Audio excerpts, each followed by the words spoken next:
सोमनाथाय नमः। ॐ मल्लिकार्जुनाय नमः। ॐ महाकालेश्वराय नमः। ॐ ओंकारेश्वराय नमः। ॐ वैद्यनाथाय नमः।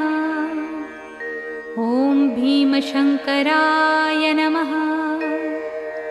ॐ रामेश्वराय नमः। ॐ नागेश्वराय नमः। ॐ विश्वेश्वराय नमः।